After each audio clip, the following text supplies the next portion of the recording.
Saudações, alvinegras! Esse é o podcast Irmandade Corintiana número 353. Eu sou o Guilherme, eu tô aqui com o Gibson e com o Dudu. A Ana não está aqui porque ela estava quente. Tava no Fielzone lá na Neoquímica, né? Ganhou um VIP do Ilho. Tava lá acompanhando as brabas serem pentacampeãs brasileiras, né, Gibson? Pra quem não sabe, a Ana é proteger do Ilho, né? Então rola ali uma influência, né? Diz no bastidor que ela tá cotada pra assumir o cargo do Arthur Elias lá em novembro, né? Logo depois da Libertadores, quando o Arthur sair pra assumir a seleção. Tem o meu voto pra assumir.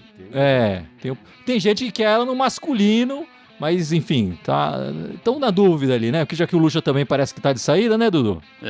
Mas dizem que a Ana deu palestra hoje pras bravas também, né? Aquela motivação lá depois do Arthur Elias. Vamos ver, né? Vamos ver o que ela vai decidir aí, Ana. Se ela vai ficar com a Irmandade, se ela vai assumir o masculino ou o feminino.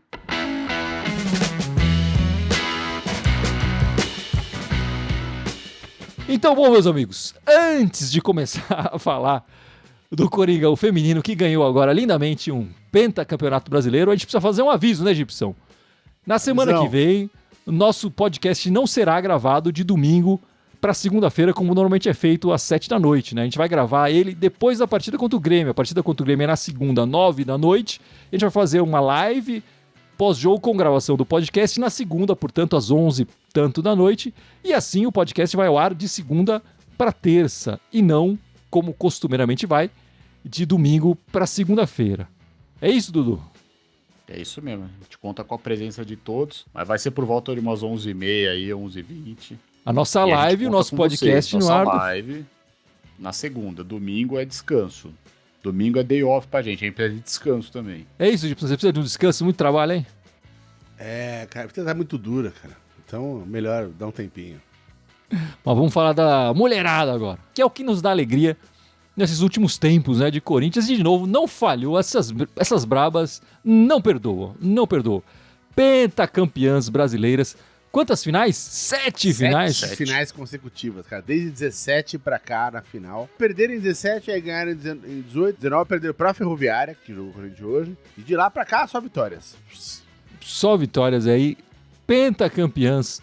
As brabas demais, né, Dudu? Primeiro jogo 0-0 lá na Fonte Luminosa, em Araraquara.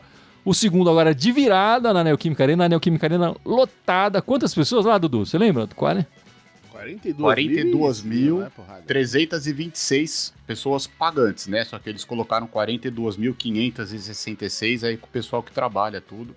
Recorde de público no futebol feminino das Américas, que era nosso do ano passado, mas por causa de um jogo na semana passada no Peru, entre um clássico lá do Peru, passou o nosso recorde, mas hoje já tiramos eles de novo do primeiro lugar e o recorde é nosso mais uma vez. E parabéns, né? A torcida compareceu, foi muito legal. Pena que a gente não conseguiu ver na Fonte Nova, né, que foi um feriado, um horário bom para jogo também, um público tão cheio assim para prestigiar a final. Mas valeu a pena hoje pela torcida aí lotar a arena com a presença da Ana lá no Fielzone. Demais as brabas, hein, Gibson? E o que você pode falar dessa partida de hoje, meu amigo? A gente tomou um sustinho no começo, né? Deu uma vaciladinha, ele foi o quê? Com 15, 16 minutos de jogo. Deixamos a Ferroviária sair na frente, mas as meninas não vacilam, né, bicho? Foram pra cima, empataram ainda no final do primeiro tempo, tiveram a chance de fazer até o segundo ali no finalzinho, né, no apagar das luzes do primeiro tempo, e podia ter ampliado, enfim, ao longo da partida acabou ficando no 2-1, né? Então, foi 2-1, que é um placar justinho assim, mas, bicho, justinho é campeão também, acabou, né? Justinho que o masculino tá fazendo, né? Que tá passando as penalidades ali com muito esforço. As mulheres ganharam. Jogaram mais as duas partidas, né, Dudu? Nos dois jogos, o Corinthians chutou mais a gol, ficou muito mais tempo no ataque ali, dominando a partida. Mas merecida o campeonato, né? O título chegar aqui pra nós, né? E teve um momento ali que eu lembro que eu via, só desculpa, Dudu, que Que eu lembro que eu vi uma estatística ali falando que o Corinthians estava com 20 e tantas finalizações e a Ferroviária com 3. Essa é a diferença de volume de jogo que a gente tava criando, né? Essa é a diferença do volume de jogo que a gente quer que o masculino faça também, pelo menos, né? Se chegar na metade de finalizações já tá bom. Ô, Dudu, confia no projeto do Pofechou. Ele falou que queria levar 30 finalizações naquele jogo, né? E ir pras penalidades. O projeto é tudo alinhado, é justinho, Dudu. É isso que ele falou, não acredita? Vamos falar depois dele. Mas em relação às meninas, né? O primeiro jogo contra a Ferroviária também lá em Araraquara, o Corinthians foi superior. No jogo de hoje, eu achei que o time começou... É raro a gente ver isso no time feminino, né? Mas acho que o time começou muito afobado. E a gente deu as oportunidades para ela, né? Elas tiveram uma outra chance e num vacilinho lá fizeram 1-0. Mas acho que esse 1-0 até foi bom, porque aí o time aceitou, não, vamos fazer o que a gente sabe. Não inventaram moda, jogaram com calma, né? Toque de bola. E aí acabaram fazendo o primeiro no final do jogo, do primeiro tempo, e o segundo já no comecinho, né? Belo cruzamento também. Fiquei muito feliz que foi a Tamires que fez o gol do título, né? Ela merece. E vamos fazer uma menção honrosa aqui, porque também só não foi mais porque a goleira da Ferroviária hoje estava inspirada, né? Porque as meninas, o que criaram de chance, elas queriam esse título pro Arthur Elias. Foi muito bacana a homenagem que a torcida fez também. Então, parabéns para as bravas aí, né? Pentacampeão, mas é uma dinastia que se formou e a gente espera que não perca isso, né? A gente sabe que já vai perder o Arthur Elias. A gente espera que isso aí, esse projeto sim, seja mantido, né? Essa que é a grande questão, né? O quanto que o projeto dependia do Arthur Elias, o que é um erro de um projeto você depender do treinador apenas, né? Claro que ele tem opinião, ele pode mudar muita coisa no projeto, mas o projeto em si, o grande projeto, tem que continuar. Coisa que não acontece no futebol feminino, no futebol masculino há muito tempo, né? Mas no futebol feminino a gente vai entender o quanto que esse projeto é do Corinthians ou era muito do Arthur Elias, né? Que tá nessa toada com o Corinthians desde o início, né? E aí é importante também a presença da torcida lotando o estádio, que é o potencial que tem o futebol feminino. Se o Corinthians não olhar isso direito, pode perder isso fácil, assim, né? Enfim, não se deve perder isso. O potencial financeiro, de marketing e de tudo mais que vem junto com o futebol feminino, que está crescendo e que a tendência é crescer mais ainda. Eu só acho que esse título é importante, claro, para homenagear o Arthur Elias, que faz um trabalho fantástico, as garotas que tinham que lutar por ele ali, e especialmente nesse ano que o futebol feminino se posicionou num momento delicado do futebol masculino ali, né? E sofreram muito agressões e tudo mais por se posicionar, né? Na questão lá quando o Corinthians contratou o condenado. Quer dizer, então é importante as meninas, elas tenham um posicionamento, expressaram isso num momento delicado do clube e que inclusive a opinião pública toda contra o clube, e mesmo assim elas não tiraram o foco, perderam ali umas partidas logo em seguida, mas não perderam o foco e conquistaram um campeonato nacional, né? Enfim, colocando o nome de novo, o nome do Corinthians lá em cima, coisa que a gente não vê no masculino há muito tempo, né? E é bom lembrar, tem o Campeonato Paulista ainda, que o Corinthians está na fase final, enfim, já está bem, é a melhor equipe do Campeonato Paulista, e tem a Libertadores também em outubro, que o Corinthians também já ganhou a Libertadores feminina e vai lutar por esse título sem dúvida nenhuma, né? E tá aí, enfim, campeãs brasileiras novamente e jogando um belíssimo futebol, né? Só avisar que foi o 15º título do Arthur Elias pelo Corinthians, né? Brasileirão feminino 18, 20, 21, 22, 23, Libertadores 17, 19, 21, Paulista 19, 20, 21, Copa do Brasil em 2016, Supercopa 22, 23 e a Copa Paulista em 22. E que nem você falou, tem ainda o Paulista e a Libertadores para jogar. E não podia ser de outra forma, né, Dudu?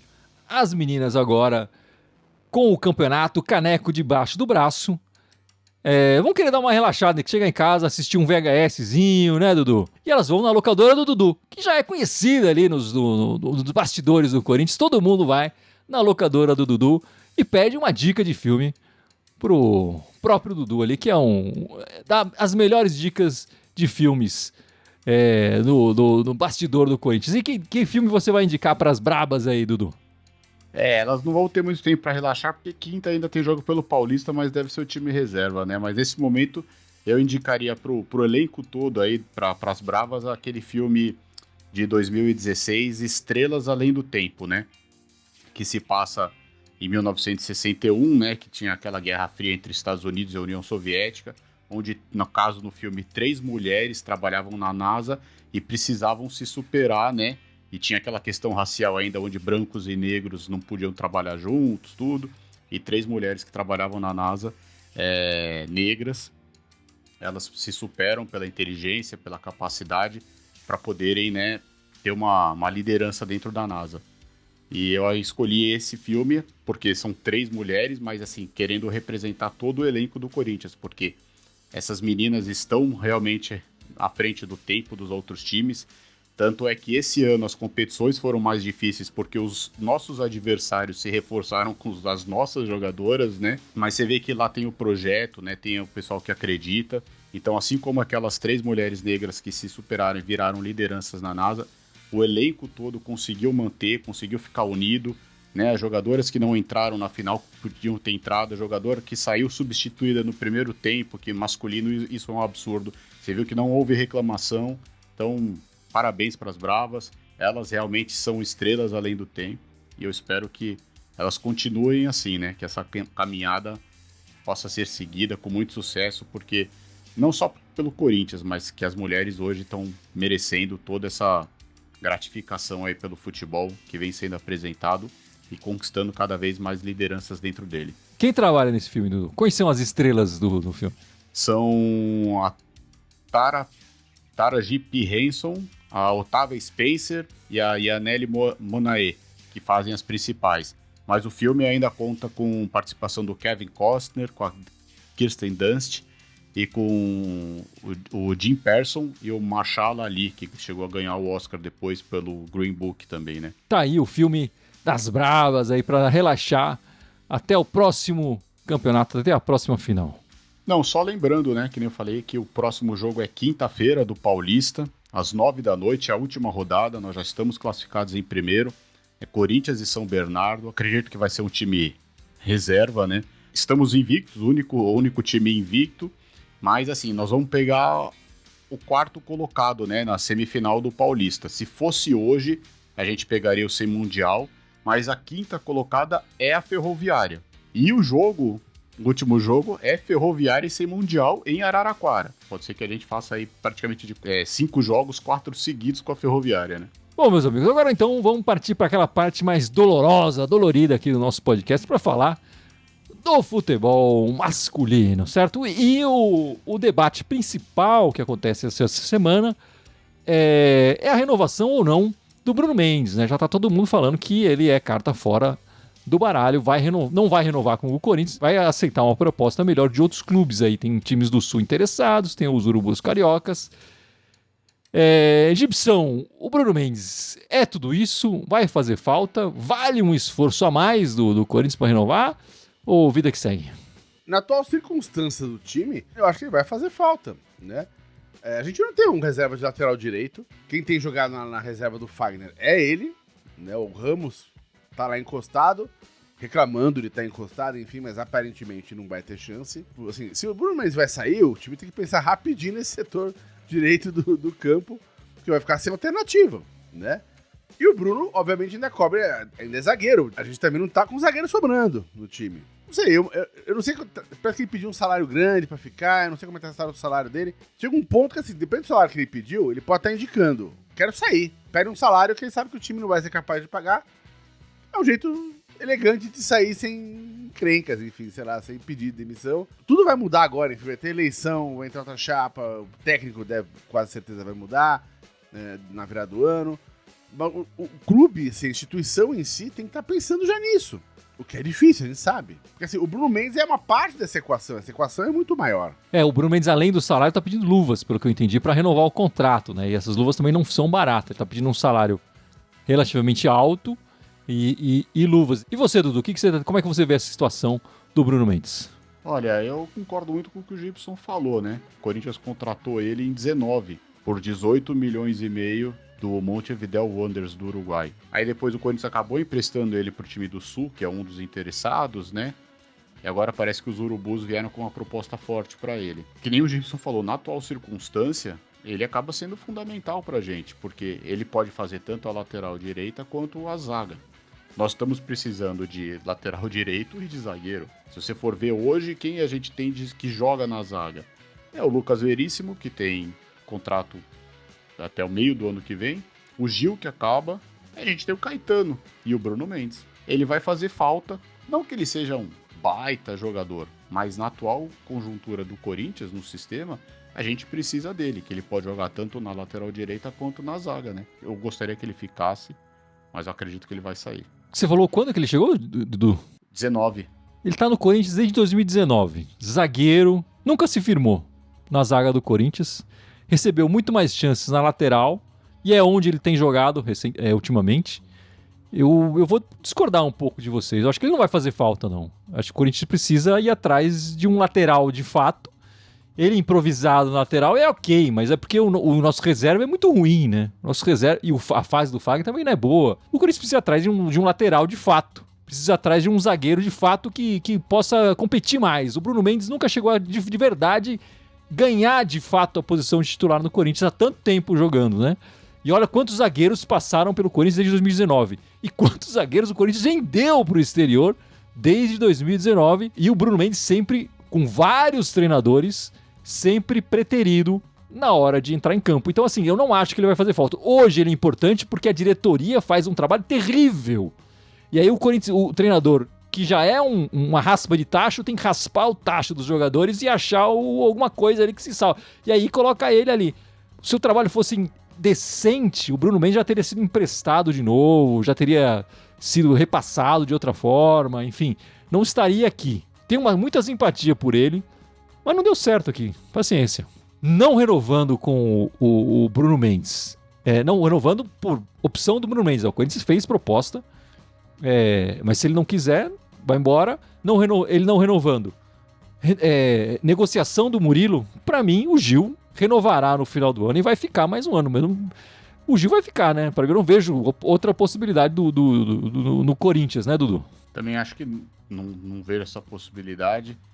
Independente da situação, eu até renovaria com o Gil, mas por questões assim, salário um pouco menor, sabendo que ele ficaria no banco, mais para ser uma passagem de bastão para molecada em função que a gente estava vendo Murilo e Caetano jogarem, né? Mas para ser titular vai ser muito difícil, porque a gente sabe, ele já tá com uma certa idade, não tem tanta velocidade, mas acho que para passar o bastão para molecada, para jogar um ou outro jogo, seria importante. Mas pelo que a gente vai ver ele com uma certa frequência lá e dificilmente saindo, né? Porque também não importa o zagueiro que chegue, o Gil tá sempre jogando. Olha, eu não renovaria com o Gil, pra ser bem honesto. Mesmo com a saída do Bruno Mendes e o Lucas Veríssimo encerrando o contrato no meio do ano. Não renovaria com ele.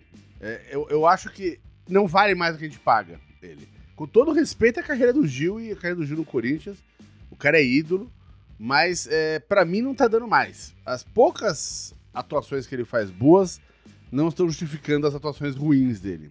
E a gente precisa de alguém um pouco mais estável ali e mais veloz. Ele tá lento, é a idade, faz parte. E nessa lista não é só ele, não. Fábio Santos também, pra mim, já não ficaria também, não. O próprio Fagner, cara, bicho, ele tá esquisito, cara. Fagner já tá na minha lista, entrando na lista de dispensa também. E é tudo medalhão, cara. O que a gente paga pra esses caras, dá pra trazer um jogador bom, mais novo. Não pode ficar apegado também, aquela coisa de, porque o cara é um ídolo no clube lá.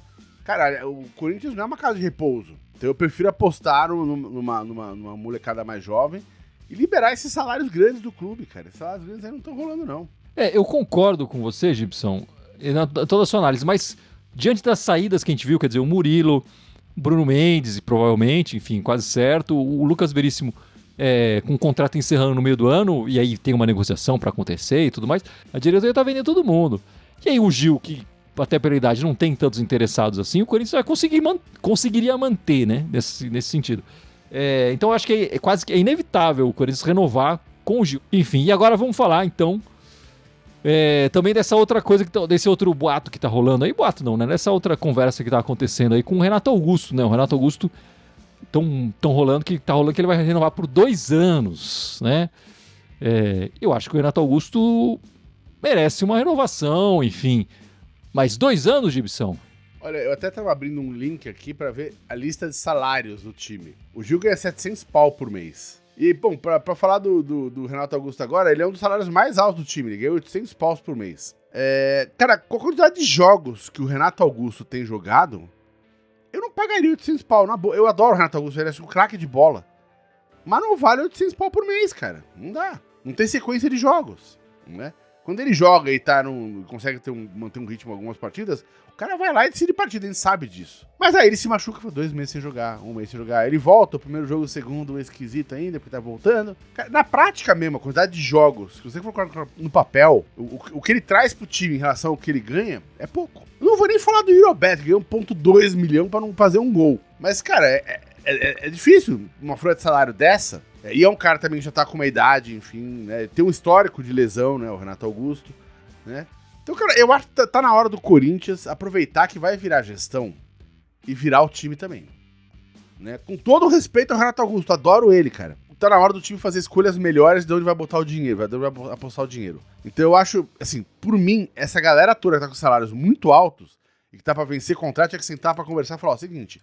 Quer ficar, o salário vai ser mais baixo, vocês vão jogar menos tempo, vocês têm mais idade. Vamos reduzir, a gente não pode gastar esse dinheiro mais com você. Tem que ser honesto com os caras. Com todo respeito, pô, o Renato é ídolo, pô, pra caralho, mas assim como o Gil, enfim. Mas não dá. Olha, eu concordo praticamente em tudo que o Gibson falou, mas assim, eu renovaria com o Renato Augusto pelo menos por 1 ano. Mas também com a questão de uma redução salarial, né? E aí ver a questão do Renato Augusto pro próximo ano, como é que ele vai fazer um 2024, né? Mas eu renovaria com o Renato Augusto pela questão dele, de ser um jogador que nenhum time aqui no Brasil tem, mas se declara ao Corinthians, né? Então eu renovaria sim com ele, né? Volto a falar, mas uma redução salarial, e aí a gente deixa para 25, dependendo como for 24, até porque dependendo do que a gente conquistar em 24, a gente pode ter competições em 25, dependendo, a gente não vai ter um ano tão cheio em 24, né? Assim, o Renato Augusto, eu acho demais 2 anos, logo de cara, assim, pá, 2 anos. E aí eu concordo com vocês, né? Próximo ano e talvez uma contrato de produtividade, talvez com redução, enfim, aí não entra produtividade, enfim, entrar com um contrato diferente aí com o Renato Augusto. E eu acho que até é possível o Renato Augusto aceitar isso. Mas precisa sentar e oferecer, né? Não sei se a diretoria tá disposta a ter essa conversa. Que sem dúvida o Corinthians precisa de uma renovação. E se o Renato Augusto tivesse mais constância, aí a conversa seria outra, né? Mas vamos ler mais alguns comentários aqui. O Pilon lembrando que já viu o Corinthians ser campeão com uma folha de salário menor que essa. Sem dúvida nenhuma, né? Não, mas a minha questão não é o tamanho da folha. Eu até respondo pro Pilon, eu concordo com o Pilon. A minha questão não é o tamanho da folha. Eu acho que a gente tá com uma folha alta pro que a gente tem de elenco. O que o elenco entrega. Essa é a divisão que não bate. Né? Tô até vendo no outro site aqui que eles levantam a folha salarial do clube inteiro. E você coloca em relação ao valor de mercado, olha que loucura. Né? A gente tem uma folha aproximada de 18 milhões de reais.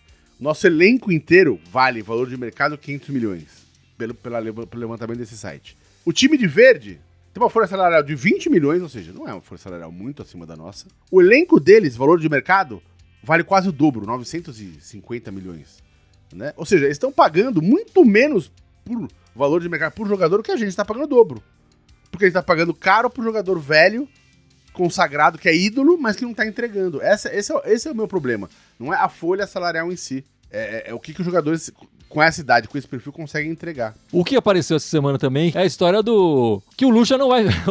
o Lucha não vai ficar... Olha a surpresa. O Lucha não vai ficar no final do ano, independente de ganhar um campeonato ou não. Ganhando também a eleição, a chapa ou não, a chapa atual ou não, o Lucha não deve ficar no ano que vem. Pra mim, não era surpresa nenhuma. Foi surpresa pra você, Dudu? Não, a gente sabe que não é surpresa faz tempo, né? Eu acho que desde que ele foi contratado, existia talvez algum milagre caso ele ganhasse os 2 títulos, né, as 2 Copas. Mas eu só acho o seguinte, independente, como a gente sabe que a gente ainda tá na Sul-Americana, eu acho que assim, passando pra final, sendo campeão ou não, logo depois é o seguinte, acho que os dois concorrentes, né, as 2 chapas tinham que se unir e falar, vamos chegar pelo menos num consenso e dar o final do ano para pelo menos já começar uma pré-temporada ou isso. De repente, se já não passar da semifinal, já faz isso agora, já deixa o técnico conhecendo o elenco, vê com quem que ele vai contar e pronto, porque a gente tá precisando disso. Enfim, ter uma boa pré-temporada e tentar iniciar um ano com um trabalho decente, porque senão vai ficar difícil 2024. Olha, eu não acho surpresa, mas eu vou dizer que eu acho que isso, assim, pode rolar decepção aí, viu?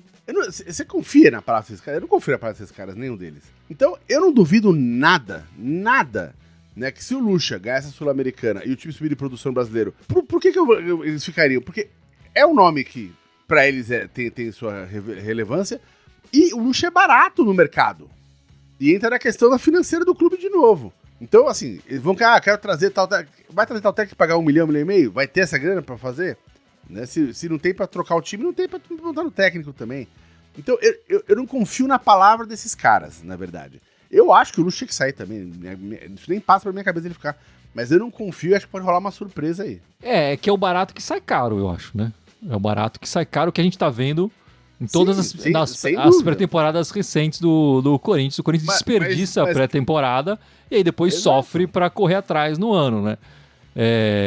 Mas justamente por esse histórico que eu penso que pode rolar uma decepção. E o único ano que o Corinthians sofreu um pouco menos, talvez, foi com o Trairão da Massa, que aí sim o Corinthians abriu o cofre e pagou mais por um treinador e conseguiu resultados melhores no futebol. No ano passado a gente ficou o Campeonato Brasileiro inteiro nas primeiras posições. Não chegou a disputar o Campeonato de Verão, não, mas a gente também ficou ali entre os 4 primeiros, 5 primeiros, terceiro primeiro. Teve um momento ali que podia ser segundo e tal, muito mais sossegado. E é isso que eu acho que a torcida quer. A diretoria deveria querer isso. Eu acho que é um investimento na comissão técnica qualificada, vai trazer mais resultados em campo, porque vai conseguir avaliar também melhor a contratação dos jogadores. O Corinthians tem contratado mal os jogadores. Quando o Corinthians resolve no mercado, contrata mal. Né? Essa dívida, boa parte dela, é de jogador ruim que o Corinthians contratou. Então eu acho que uma comissão técnica preparada, por mais caro que ela seja do que o professor, traz economia para o clube e dividendos esportivos e financeiros também, porque o teu Corinthians chegando melhor nas competições traz também mais dinheiro para o clube, né? Então eu acho que é importantíssimo o Corinthians se livrar logo do Luxemburgo, e se tiver que se livrar entre a semifinal e a final, mesmo classificado, bora Luxemburgo. Não, enfim, quanto menos tempo esse cara ficar no Corinthians é melhor. Mas vamos falar dos próximos jogos do Corinthians, que essa semana não teve partida do masculino, mas agora vai ter, né? Tem o Fortaleza na quinta-feira. Quinta-feira, presta atenção que os próximos jogos do Corinthians são em datas e horários diferentes, né? Não vai ser quarta, domingo e tal. Quinta-feira, 7 da noite, fora de casa pelo Brasileiro. Esse não é o jogo da Sul-Americana. O jogo da Sul-Americana é só depois. Esse jogo é pelo Brasileiro. E na segunda-feira que vem, então o Corinthians não vai jogar no domingo, não vai jogar no fim de semana, vai jogar na segunda-feira essa partida atrasada contra o Grêmio. Segunda-feira, 9 da noite, na Neoquímica Arena. Por causa dessa partida de segunda-feira, o nosso podcast será gravado logo depois dessa partida na segunda-feira. Então, o podcast vai ser gravado não domingo, 7 da noite, como é costumeiramente, vai ser gravado só depois. Então vai ser 11 e pouco da noite. E, portanto, na semana que vem, o nosso podcast só irá ao ar de segunda para terça-feira e não normalmente como vai de domingo para segunda. Como é que você tá vendo essas duas partidas difíceis, hein, Gibson, pela frente? A partida é difícil e você vê, são dois times que estão na frente da gente na tabela. O time que tá em oitavo é o Fortaleza, com 32, né? Se a gente ganhar 3 pontos do Grêmio, a gente é em nono, pra mim é jogo que a gente tem que tentar ganhar. São 6 pontinhos que seriam muito bem-vindos no campeonato. Então eu acho que não dá pra entrar entrar vacilando, não. Entrar vacilando nunca dá, né, Dudu? Mas o Corinthians normalmente vacila. Mas ultimamente às vezes entra vacilando, né? Eu sei que não dá, mas que entra vacilando, né? Então... Eu acho um jogo extremamente complicado, porque é um jogo que você não pode... Vai ser meio irônico que eu falo, mas você não pode mostrar muito as suas caras pro adversário, porque 10 dias praticamente depois você vai enfrentar ele de novo por uma competição que pode chegar a valer um título. Você não pode, né, fazer, de repente, falar, não, eu treinei essa jogada por causa... Não, você tem que... Eles gostam de falar, a gente sabe que ele gosta de falar, mas você tem que tomar esse certo cuidado aí. E a partida depois em casa, volto a falar, o Corinthians precisa voltar a ser forte em casa novamente. A gente andou perdendo uns pontos bobos em casa, a gente precisa ganhar esses jogos em casa, né? Até porque, se você for pensar, ao longo do campeonato, a tabela nesse aspecto está ajudando a gente. Porque a gente pega o Grêmio, vou me adiantar um pouquinho, depois a gente pega o Botafogo em casa e depois é o Fortaleza pela Sul-Americana em casa. Então o Corinthians fica um tempinho sem viajar. A gente precisa ganhar esses pontos para poder respirar no brasileiro, independentemente do que aconteça na Sul-Americana. Olha, meus amigos, se o Corinthians ganhar 2 pontos nessas duas partidas, eu vou estar feliz. Eu acho que o Corinthians não tá com o olhar do Gibson. Falta pouco pra gente chegar lá em cima. Os times de trás não apertam a gente o suficiente pra gente jogar. Eu acho que o elenco tá vendo mais... O elenco, a diretoria, a comissão técnica... Todo mundo, menos a torcida, tá vendo esses jogos dessa forma. Então acho que vão ser 2 jogos deprimentes do Corinthians nessa próxima semana. E logo depois do segundo jogo, na segunda-feira, entraremos ao vivo para aqui mostrar toda a nossa decepção. Ó, alegria, né? Decepção minha porque o resultado foi positivo, olha só. Não, mas é que contra o Grêmio espero que vença, né? Pelo amor de Deus. Não, esperar que vença eu espero esperar que vença. Eu espero que o Corinthians vença todo o jogo. É óbvio, né? A gente é corintiano, a gente vai torcer. O problema é que esse time não tem mostrado o culhão para vencer partida nenhuma, né? Nenhuma. Nem quando sai com a vantagem, na segunda partida vai e entrega logo a vantagem. Em poucos segundos de jogo, entrega a vantagem. Então o Corinthians não tem culhão para segurar nada. E nesses jogos do Brasileiro eu acho que tem menos ainda, porque o olhar já tá em outro lugar. Já tá... vamos tentar conseguir a classificação para a final da Sula.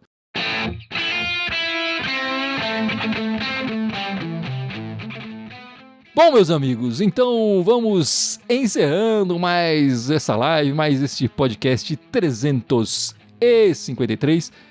Mas não sei antes, o nosso Gibson lembrar nossas redes sociais. Bora, vamos lá. Temos 11 redes sociais, o Facebook, YouTube e o Twitch, onde geralmente estamos ao vivo. Hoje o Facebook roeu a corda de novo, né? Temos também o Instagram, o Twitter, o SoundCloud, iTunes, Deezer, Spotify, Telegram e TikTok. Todos eles Irmandade Corintiana com TH, só no Twitter que é Irmandade Timão. É isso aí, meus amigos. Dudu, semana que vem estamos de volta. Na segunda-feira, 9 da noite. 11 e pouco da noite, depois do jogo do Coringão às 9, né? E não se esqueçam de entrar no Mercado Livre também aí, comprar a caneca e a camiseta aí, né? Dá tempo, pra próxima live tá todo mundo uniformizado aí, que é mais barato que a camisa do Coringão. E a gente conta com vocês na segunda, por volta de umas 11 e pouco. Se possível, pelo menos aí 3 pontos, quem sabe? Ser um pouco mais otimista que o Gui, mas vamos contar com isso, né? É isso então, meus amigos. Semana que vem estaremos de volta. Muito obrigado pela participação e vai, Corinthians! Vai, Corinthians! Vai, Corinthians!